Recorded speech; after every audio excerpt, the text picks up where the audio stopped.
토요일 손봉년 장로님께서 갑작스럽게 하나님의 부르심을 받으셨습니다. 심장에 이상이 와서 병원으로 급히 가셔서 심장 수술을 받으셨는데 수술 후에 다시 심장이 멎으셔서 영원한 나라로 가셨습니다. 어제 장례식을 거행했습니다.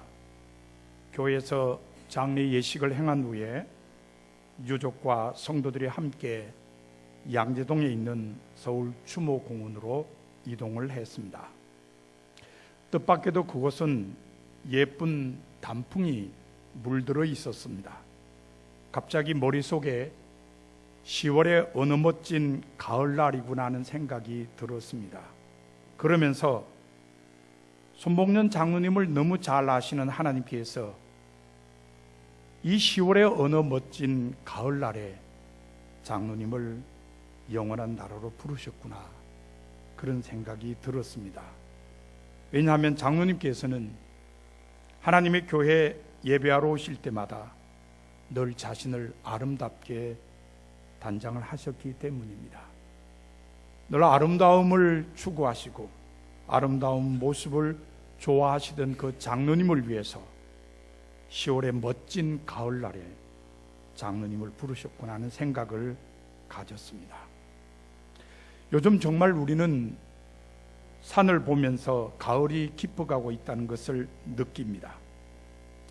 예로부터 사람들은 가을을 천고마비의 계절이나 추수의 계절이라고 불렀습니다. 요즘은 독서의 계절이나 운동의 계절로 부르기도 합니다.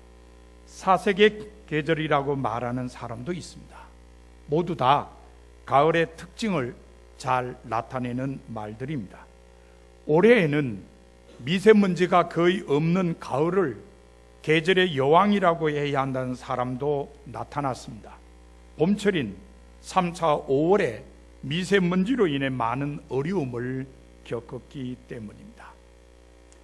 가을과 관련해서 말을 할 때 빼놓을 수 없는 것 하나가 열매입니다. 가을에는 다른 계절과 비교해서 열매가 많이 열립니다. 그래서 가을을 묘사하는 글에는 오곡백과가 물어익는다라는 표현이 많이 나타납니다. 가을을 풍요의 계절이나 결실의 계절로 여기게 만드는 것도 바로 이 열매 때문입니다. 가을의 모든 그리스도인은 한 번쯤 열매에 대해 생각해 보아야 합니다. 왜냐하면 성서에는 열매와 관련된 말씀이 참 많기 때문입니다. 예수님의 가르침에도 열매와 관련된 말씀이 많습니다. 아마도 예수님께서 나사렛이라고 하는 산골에서 자라셨기 때문일 것입니다. 예수님께서는 자라면서 보신 밭과 과수원의 열매들에 대한 것들을 설교에 적절히 활용하셨습니다. 요한복음 15장에 포도나무와 가지 비유는 대표적인 예라고 할 수 있습니다. 그런데 예수님께서는 포도나무와 가지 비유를 말씀하신 후에 너희가 열매를 많이 맺으면 내 아버지께서 영광을 받으실 것이요 너희는 내 제자가 되리라고 하셨습니다. 열매에 대한 요청의 말씀입니다. 예수님 말씀에는 열매에 대한 요청이 많습니다. 누가복음 13장에 있는 열매 맺지 못하는 무화과나무 비유도 좋은 예입니다. 이런 내용입니다. 어떤 사람이 자기 포도원에다가 무화과나무를 한 그루 심었습니다. 그 나무에서 열매를 얻을까 싶어 3년이나 왔으나 열매를 찾지 못했습니다. 그래서 그는 포도원 지기에게 말하기를, 보아라, 내가 새해나 이 무화과 나무에서 열매를 얻을까 하고 왔으나 열매를 본 적이 없다. 찍어버려라. 무엇 때문에 땅만 버리게 하겠느냐고 했습니다. 그러자 포도원 지기가 말하기를, 주인님, 올해만 그냥 두십시오. 그동안에 내가 그 둘레를 파고 거름을 주겠습니다. 그렇게 하면 다음 철에 열매를 맺을지도 모릅니다. 그때 가서도 열매를 맺지 못하면 찍어버리십시오라고 했습니다. 이것이 열매 맺지 못하는 무화과 나무 비유의 내용입니다. 비유의 초점이 뭘까요? 열매입니다. 주인이나 포도원지기나 모두 열매를 기다립니다. 특별히 포도원지기는 주인이 열매를 기다리다 지쳐서 무화과나무를 찍어버리라고 했을 때에도 다시 한번 나무 둘레를 파고 기름을 주어서 열매 맺기를 기다려보자고 했습니다. 이처럼 열매에 대한 요청은 예수님의 마음입니다. 그래서 마가복음 11장에 보면 예수님께서는 베다니에서 예루살렘으로 가시다가 열매 없는 무화과나무를 보시고 저주하여 죽게 만드셨습니다. 열매의 중요성을 깨우쳐 주신 것입니다. 예수님의 이러한 가르침은 초대교회에도 이어졌습니다. 그래서 디도서 3장 14절에는 이렇게 권면했습니다. 또 우리 사람들도 열매 없는 자가 되지 않기 위하여 필요한 것들을 준비하는 좋은 일에 힘쓰기를 배우게 하라. 열매 맺는 사람이 되기 위해 모든 성도는 다른 사람에게 절실히 필요한 것들을 마련해 줄 수 있도록 좋은 일을 하는 데에 전념하는 것을 배워야 한다는 말입니다.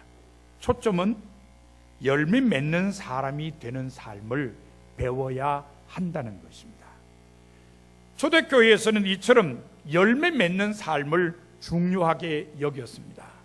그것이 예수님의 요청이었기 때문입니다. 하지만 무작정 아무 열매나 맺으면 되는 것은 아닙니다. 좋은 열매를 맺어야 합니다. 이 또한 예수님의 요청입니다. 예수님께서는 산상수훈에서 이렇게 말씀하셨습니다.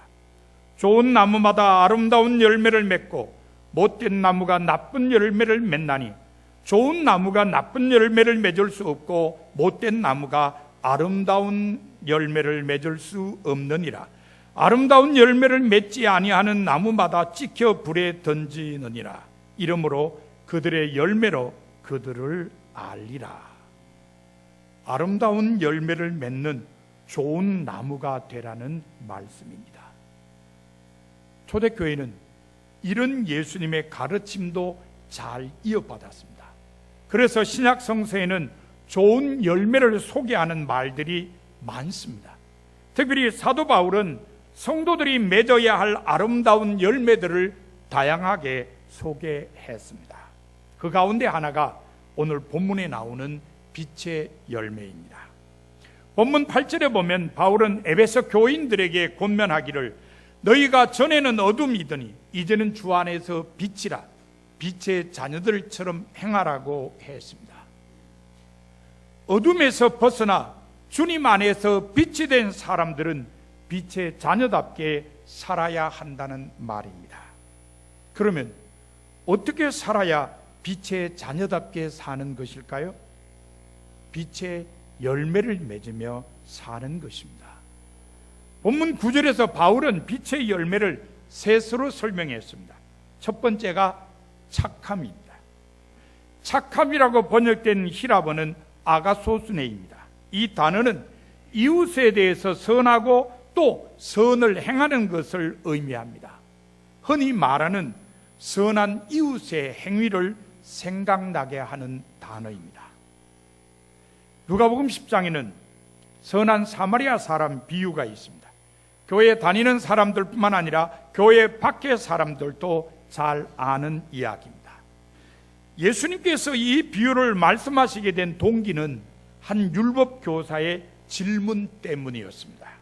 그 율법 교사는 예수님을 시험하려고 선생님, 내가 무엇을 하여야 영생을 얻으리까라고 물었습니다. 그러자 예수님께서는 오히려 그 율법 교사에게 율법에 무엇이라 기록되었으며 네가 어떻게 읽느냐라고 물으셨습니다. 율법 교사는 내 마음을 다하며 목숨을 다하며 힘을 다하며 뜻을 다하여 주 너의 하나님을 사랑하고 또한 내 이웃을 내 자신같이 사랑하라 하였나이다라고 대답했습니다. 예수님께서는 내 대답이 옳도다, 이를 행하라, 그러면 살리라고 하셨습니다. 그러자 율법 교사는 자기를 옳게 보이고 싶어서 그러면 내 이웃이 누구니까라고 물었습니다. 이 물음에 대한 예수님의 대답이 바로 선한 사마리아 사람 비유입니다. 선한 사마리아 사람 같은 사람이 진정한 이웃이라는 가르침입니다. 하지만 이 비유를 말씀하신 후에 예수님께서는 가서 너도 이와 같이 하라고 하셨습니다. 비유 속의 선한 사마리아 사람처럼 선한 이웃이 되라는 것입니다. 빛의 열매는 예수님께서 말씀하신 것처럼 선한 이웃이 되는 것입니다. 미국 뉴욕의 뉴욕 맨하탄에 뉴욕의 왕궁이라고 하는 별명을 가진 월도프 아스토리아 호텔이 있습니다. 1893년에 세운 월도프 호텔과 1897년에 세운 아스토리아 호텔을 합쳐 1931년에 문을 연 호텔입니다. 47층 규모의 최고급 시설을 자랑하며 객실은 1413개나 되는 큰 호텔입니다. 그런데 이 호텔과 관련하여 재미있는 이야기가 전해집니다. 이런 내용입니다. 강한 바람과 함께 비가 내리는 몹시 음산한 밤이었습니다. 필라델피아의 한 호텔 프런트에 어떤 노 부부가 와서 이렇게 말했습니다. 오늘 저녁 이 호텔에서 묵고 싶은데 방이 있습니까? 시내 다른 큰 호텔에도 가봤는데 모두 만원이고 방이 없습니다. 이 말을 들은 볼트라는 담당 직원이 이렇게 말했습니다. 요즘 필라델피아에 각종 대회가 많이 열리고 있어 방이 없습니다. 우리 호텔에도 방이 없습니다. 그런데 할아버지 할머니께서 저희 호텔까지 오셨는데 이 음산한 밤에 그냥 돌아가시게 하는 건 어른에 대한 예의가 아닙니다.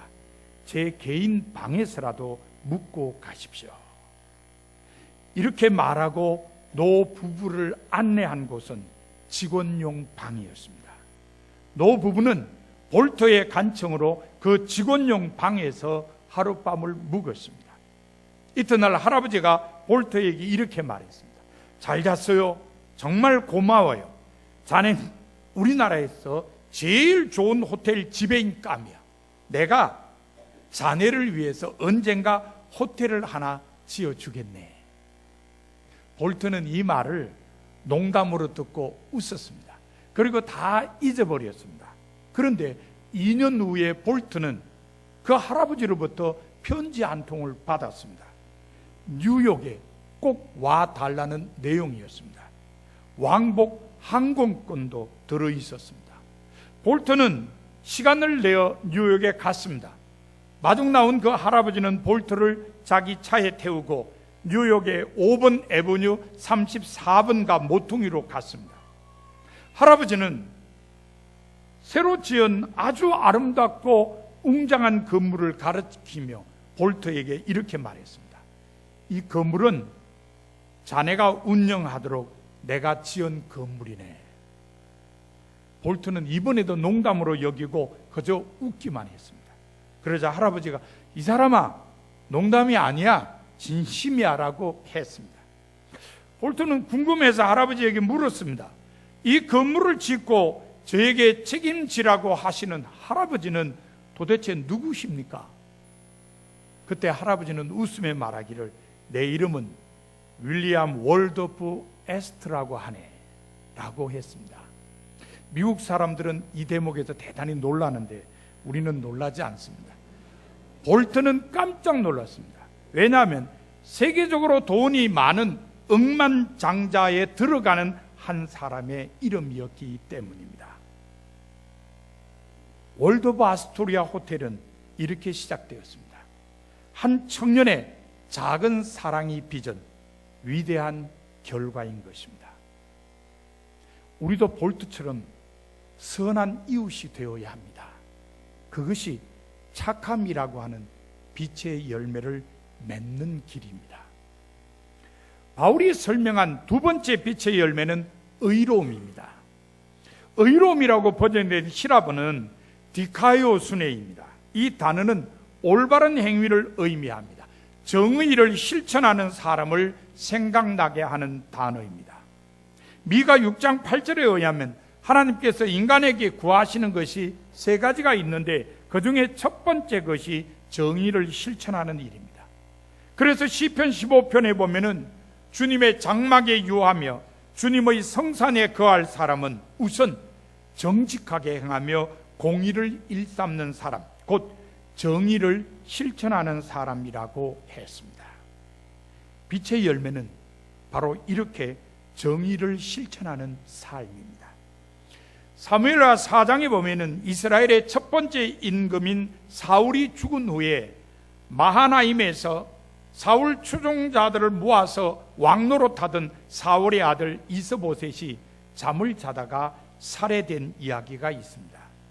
이스보셋을 살해한 사람들은 레갑과 바하나라고 하는 군인들이었습니다.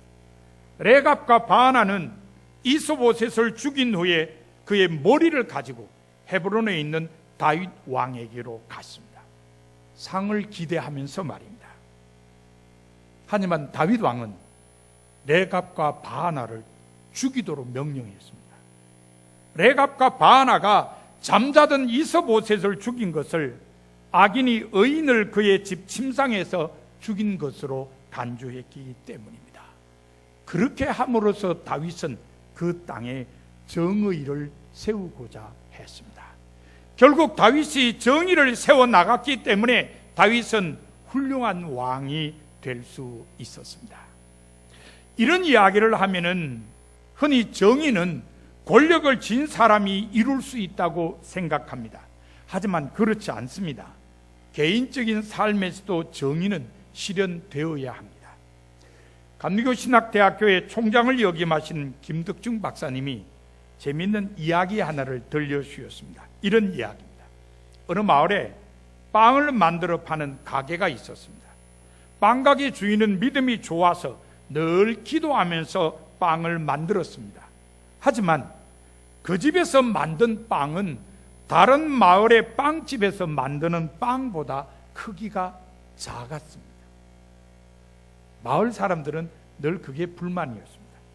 어느 날 참다 못한 마을 사람 한 사람이 그 빵가게 주인에게 이렇게 충고했습니다.